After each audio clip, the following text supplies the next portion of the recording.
Vamos lá, vou colocar aqui no modo apresentação de tela. Se você não estiver vendo a apresentação, aí você me fala. Deixa eu colocar aqui.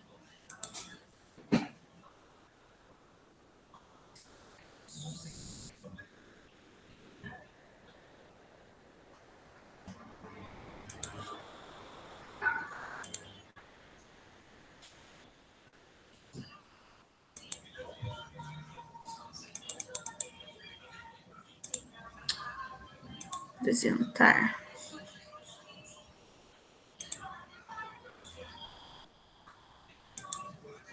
Não sei por que não tá aparecendo aqui o compartilhamento de tela.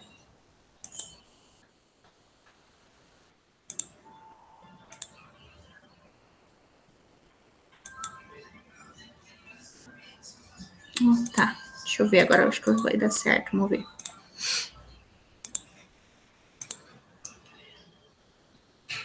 Aí, tá conseguindo ver aí agora a minha tela, Gabriel? Beleza, então. Então vamos lá. Eu tenho preparado a aula, né, de hoje aí, que a gente vai ver o conteúdo que eu passei aquela aula, né, na terça-feira para vocês acessarem e responder algumas questões. Era bem extenso, né, mas era sobre o que a gente vai aprender agora, que é do reino das plantas, tá? Então vamos ver aqui que eu deixei minimizado aqui. Ver se eu acho o documento aqui. Isso. Então vamos lá, gente. Vocês estão conseguindo ver, né? Estão conseguindo ver aí a minha tela? Vamos ver. Tá, beleza. Então vamos lá. No documento aqui, eu preparei a nossa aula de hoje, né? Que é o reino das plantas, né? A gente chama de reino plantae. E ele é separado, como vocês já viram no exercício que a gente já fez, né? O exercício da aula anterior. É dividido em 4 grupos: briófitas, pteridófitas, gimnospermas e angiospermas, né? Então, aí no reino das plantas, as plantas são bem interessantes porque elas têm várias características aí que permitem a vida na Terra, né? Graças às plantas aí, aqui todos os outros seres vivos também conseguem existir, né? Então, no próximo slide aqui, eu também vou deixar disponível na nossa próxima terça-feira, né? Que eu coloco o material e conteúdo para vocês, eu vou deixar lá disponível esse material que eu estou mostrando agora. E a gente vai falar também da atividade que eu pedi para vocês na terça-feira. Ao final aí dessa apresentação, eu vou explicar bem certinho como que funciona o nosso trabalho também. Então, gente, a importância aí das plantas, elas diminuem a temperatura do ambiente, né? Elas embelezam, né, a rua, a casa, se você tiver planta em casa, absorvem água da chuva, reduz a poluição sonora, né? Preserva a biodiversidade do meio urbano. Então, se a gente tiver uma árvore em casa, por exemplo, você consegue perceber vários animais, vários pássaros, né? Que vêm aí por conta dessa árvore.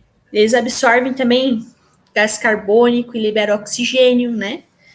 E deixam aí a qualidade de vida melhor das pessoas. Então, uma cidade arborizada, por exemplo, uma rua arborizada, além de ficar bonito, né?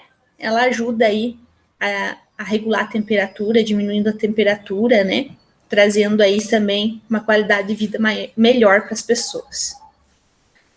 No próximo slide, gente, como vocês viram, né? São 3 grupos, que é o grupo das briófitas. Então, são plantas. A gente vai ver hoje somente o grupo das briófitas, tá? Porque eu quero explicar melhor para vocês sobre o trabalho, como é que a gente vai fazer. Aí nas próximas aulas a gente vê os outros grupos. Nesses vídeos são 4 grupos, né? Briófitas, pteridófitas, gimnospermas e angiospermas. Então esses nomes vocês têm que decorar, porque sempre é pedido quem são, né? Essas plantas também, vocês vão ter que saber. Então, gente, as briófitas são as plantas mais simples ainda para se reproduzir. elas precisam de água, né? Elas não são totalmente livres da água. Elas não têm também vasos condutores de seiva, né? Então, a forma delas absorverem os nutrientes que elas precisam é devagar, né? É bem devagar em relação às plantas vasculares, que têm vasos condutores de seivas.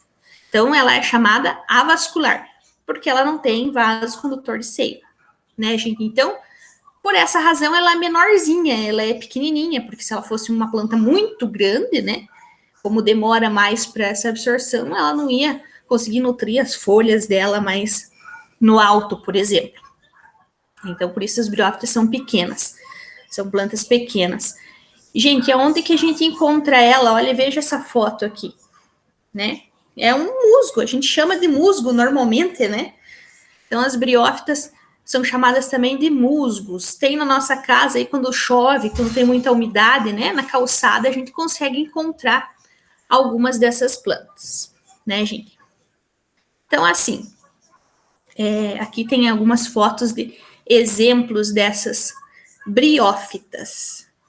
Tem um trabalho que eu tinha pedido para vocês sobre briófitas e pteridófitas, eu pedi para vocês tirarem foto, né? Algumas pessoas falam que tiveram dificuldade, não, é bem simples, porque briófita é musgo, pteridófita, um exemplo pteridófita, gente, uma samambaia, a maioria das pessoas tem uma samambaia em casa, né?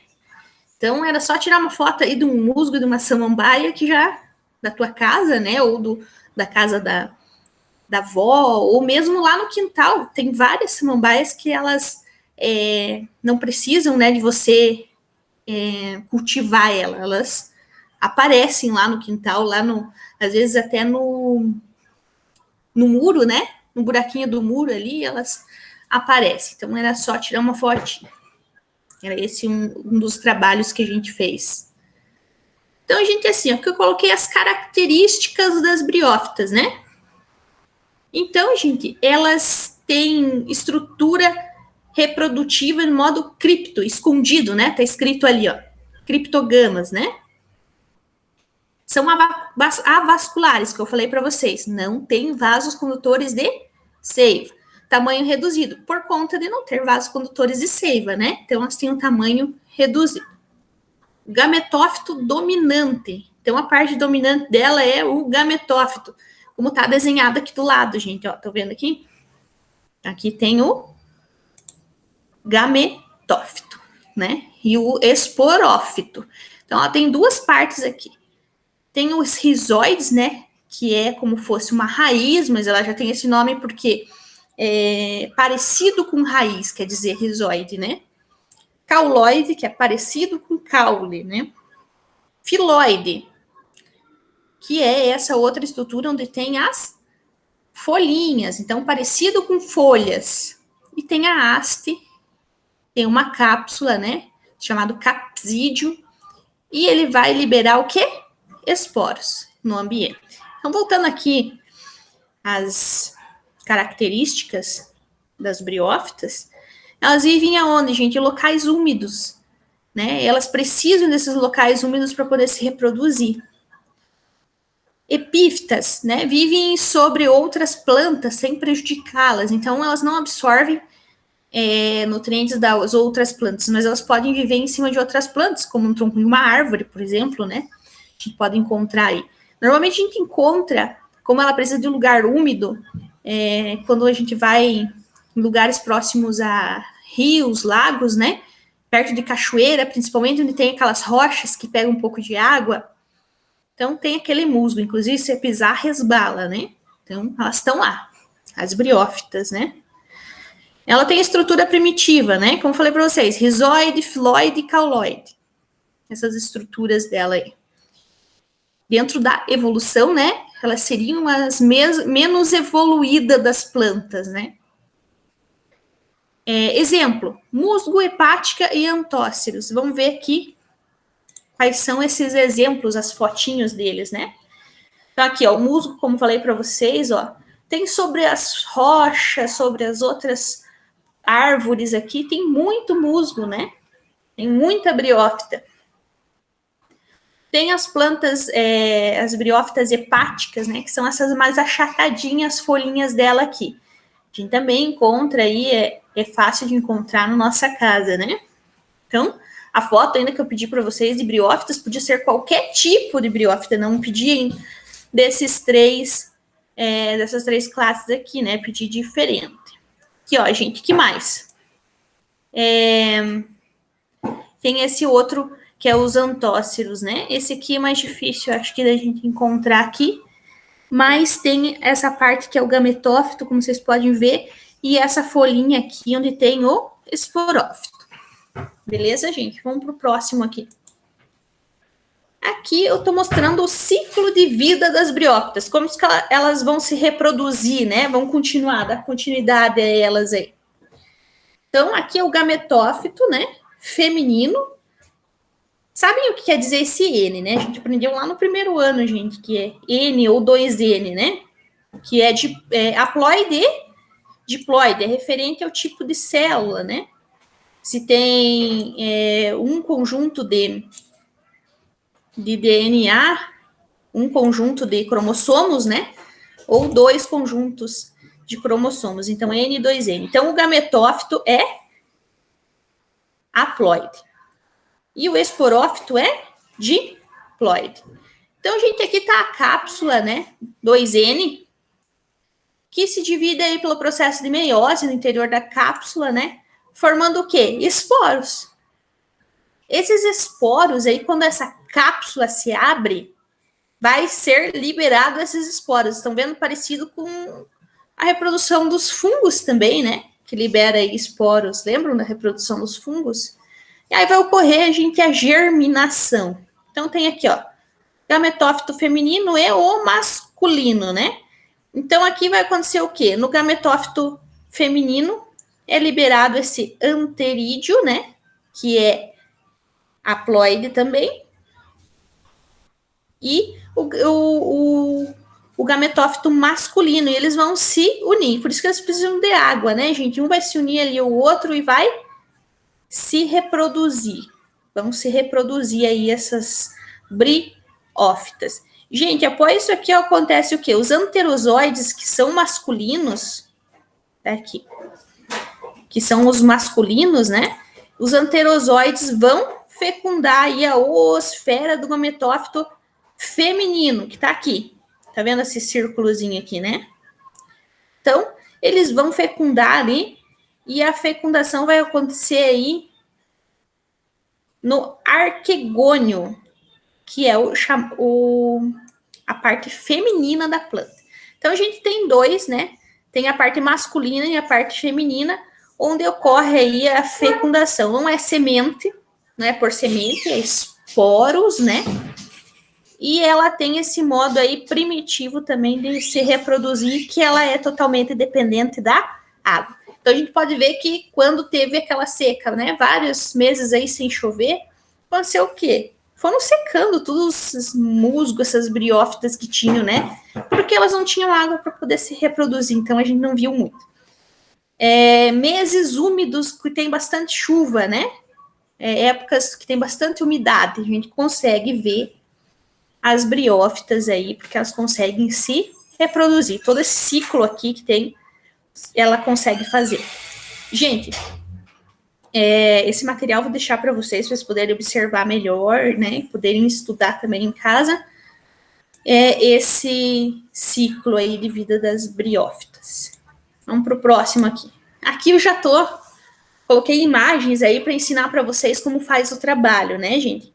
Então, assim, para a gente não se estender muito no assunto, eu só coloquei briófitas hoje. Então, pteridófitas, já vamos ter uma base aí que são samambaias, né? São samambaias e alguns outros grupos aí de plantas, cavalinhas, né? Tem várias plantas aí que a gente pode citar aí como pteridófitas. Elas têm um ciclo de reprodução parecido com as das briófitas, mas um pouquinho diferente, né? Então, elas são também um pouquinho maiores que as briófitas e elas não têm também vasos condutores de seiva. Gente, assim, aqui o trabalho, né, que eu pedi para vocês agora, nessa terça-feira, para vocês coletarem amostras de planta e colocar para secar, que a gente vai fazer essicatas, né? Então, esse é o nome. O que é uma essicata, gente? Vamos pensar bem aí. Uma essicata é uma amostra de uma planta. Normalmente é colocada essa amostra dessa planta em um herbário. Herbário é uma espécie de uma biblioteca, onde tem várias amostras de plantas, e você consegue observar as características dessas plantas, né? Nesse herbário, a gente consegue ver plantas de várias regiões, né? Em uma biblioteca, um herbário bem feito, né? Bem elaborado aí. Normalmente na universidade a gente consegue observar aí dentro de um herbário, né? As universidades fazem herbários, e aí a gente consegue ver várias características das plantas. Para a gente fazer isso, a gente vai fazer o modo científico, né? Da coleta de essicatas. Porque se a gente fosse fazer bem certinho, não é para fazer, a gente ia ter que ser todos nós biólogos, né? Para saber como faz. Mas eu vou ensinar para vocês como a gente pode fazer isso em casa, uma amostra legal, bonitinha, para a gente fazer esse trabalho.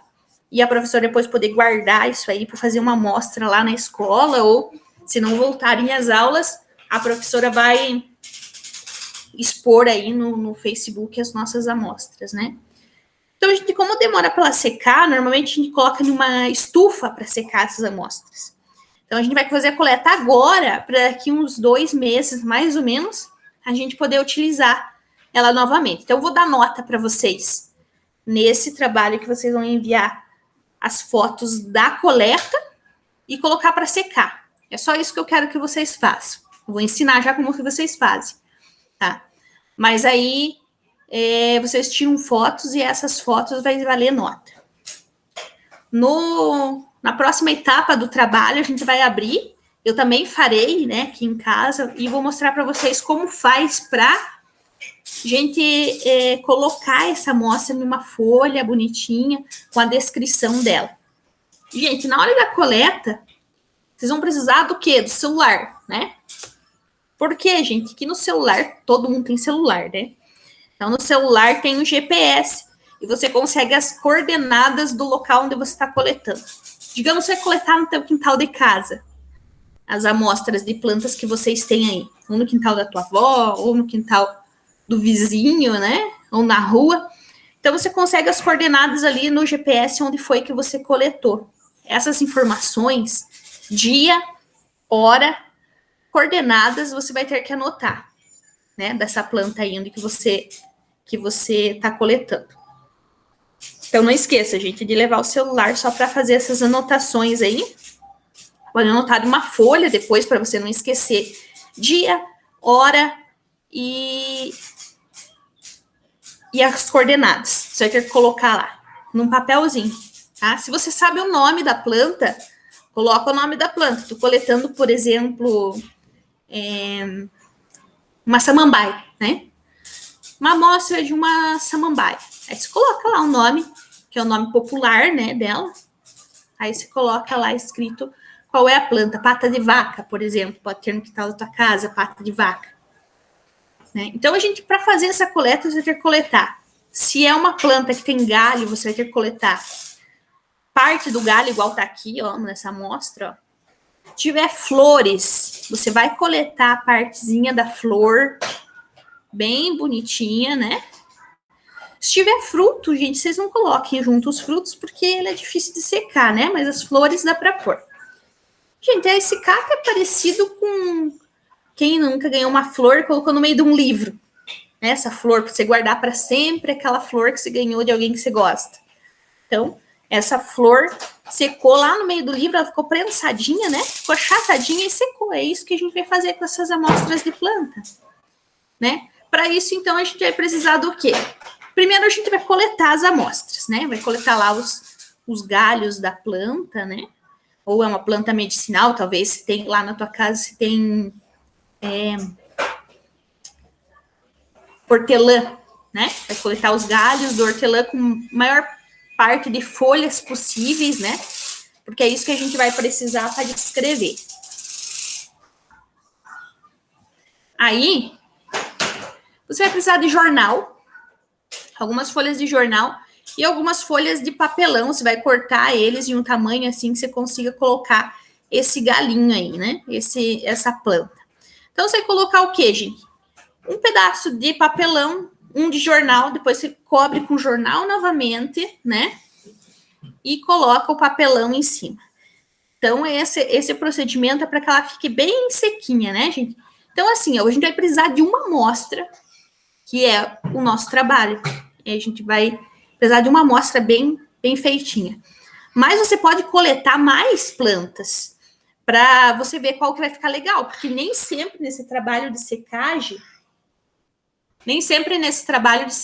de amostra, a gente consegue uma amostra legal, né? Às vezes uma quebra, as folhas quebram, não ficam legal. Então, vamos coletar várias amostras e fazer esse procedimento, colocando assim uma em cima da outra, né? Você coloca um outro papelão, coloca um outro jornal, outra amostra, outro papelão, outro jornal. Então, vamos fazendo essa pilha, pelo menos umas 3 ou 4, façam coleta, para vocês terem certeza que vai ficar legal. Coloca ela bem esticadinha, as folhas, para que as folhas fiquem bem certinhas. Lembre que você vai secar esse material, ele tem que ficar dessa forma aqui, né? Onde fica expostos aí as folhas abertas, as flores, né? Possa aparecer toda a planta como ela é, né? Gente, depois você vai fazer o quê? Você vai prensar esse material. Nos vídeos que eu deixei para vocês assistirem, o cara usou, num dos vídeos, né, ele usou duas cerâmica, né? 2 pedaços de piso de cerâmica lá para prensar bem esse material, porque ele tem que ficar bem amassadinho, bem prensado. Mas normalmente quando a gente coleta isso aí, a gente usa essa estrutura, essa prensa de madeira e amarra com fio, com corda bem firme. Normalmente a gente pisa em cima para dar uma achatada bem nelas, né? E amarra bem firme. Mas existem outros tipos de prensa, ó, essa de madeira com um parafuso ali, né? E uma borboletinha para apertar bem esses parafusos e ela fica bem prensada, por exemplo. É você que vai ver qual que é o tipo de prensa que você vai usar. Mas ela tem que ficar firme e prensada, né? Vamos pensar lá, de volta na planta que a gente usou, que a gente gostou lá, uma planta e colocou no meio do livro para deixar, por exemplo, um trevo de 4 folhas, né?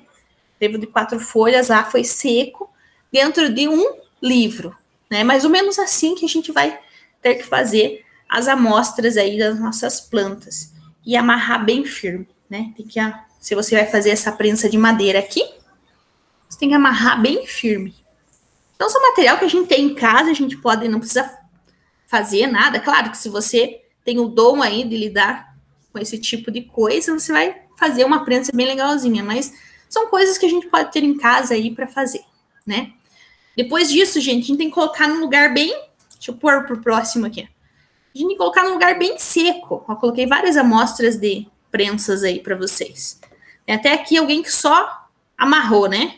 Só amarrou aí as amostras e deixou bem achatadinha. Depois tem que colocar um negócio em cima aqui, se você for fazer dessa forma, né? Eu vou colocar uma coisa em cima, um tijolo, sei lá, para elas ficarem bem amassadas, né? Então, gente, assim, depois de feito isso, você prensou tuas amostras, você vai colocar num lugar seco. Existem, né? A gente, quando faz assim, um modo mais científico, estufas que secam mais rápido, né? Aqui também não tem umas lâmpadas, e elas estão colocadas aqui num lugar estratégico ali, né? Que vai secar mais rápido. Porém, né? A gente vai pegar e deixar ela num lugar que não pegue umidade, que seja seco, e normalmente que fique quente, que pegue sol, que esteja quente. Pelo menos um período do dia ele fique lá quentinho, né? Para poder secar mais rápido. Então, após feito isso, colocado para secar também, vocês tiram foto. Tudo isso vai ser registrado, porque a gente está fazendo tudo online, né? Então, vocês têm que registrar e me enviar. Se copiar, né? Fotos da internet eu vou saber, né, gente? Porque tem como a gente saber se a foto é sua ou não. Mas, numa das fotos você vai ter que aparecer, né? Prensando ela, coletando, não sei, mas você vai ter que aparecer. E depois, Lembre-se que tem outra etapa dela sequinha, né? Que a gente vai fazer um material, vocês vão fazer um vídeo para mim também. Então, a próxima etapa aí vai demorar algum tempo até ela secar. Então, como eu também vou fazer em casa, eu vou saber o tempo que demorou para ela secar, né? O tempo que demorar a minha para secar, o tempo vai demorar de vocês. Essa coleta deve ser feita agora, essa semana, né? Até a próxima terça-feira. Que daí eu posto outro material para vocês, outro conteúdo.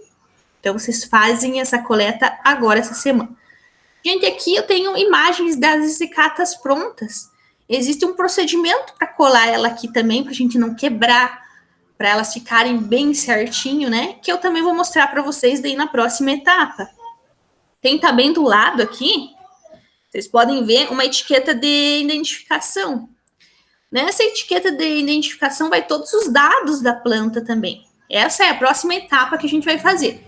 Por isso que eu falei para vocês anotarem o local que vocês coletaram, a hora e as coordenadas, né? Você vai anotar porque nessa etiqueta, que daí eu vou passar para vocês, para todo mundo ter a mesma etiqueta igual, essa etiqueta aí vocês terão que ter todos esses dados da planta, beleza? Aí a gente vai vendo quem não consegue classificar que planta que é, manda foto para a professora na hora que a gente for fazer essa segunda etapa, né? E nós vamos classificar junto daí qual planta é, beleza? Mas ela vai ter que ficar depois de seca em uma cartolina, um tamanho específico também que eu vou mandar para vocês qual é o tamanho. Isso aqui é fita gomada, né? Mas como a gente tá fazendo essa fita gomada aí, tem que comprar especificamente para esse tipo de coisa, a gente vai pegar e vai fazer com fita crepe mesmo, né? Vou ensinar vocês a cortar assim em tirinhas bem fininhas, porque tem que aparecer a amostra da planta, né? As fitas têm que ficar mais escondidinhas. Então, gente, acabou aqui, ó, toda a minha explicação sobre conteúdo e o trabalho que eu fiquei de explicar para vocês. E tô perguntando aí se vocês têm dúvidas. Então, vamos lá, vou voltar lá para ver quem falou alguma coisa no chat. Vamos ver. Aqui.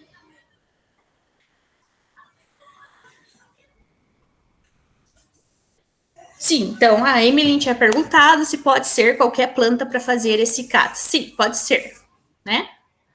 Pode ser. Deixa eu parar só o modo apresentação aqui. Para a gente conversar agora. Quem que tá aqui? Só tá o Eduardo e a Emily? Meu Deus, gente. Não vou marcar mais webconferências, quase ninguém aparece mais.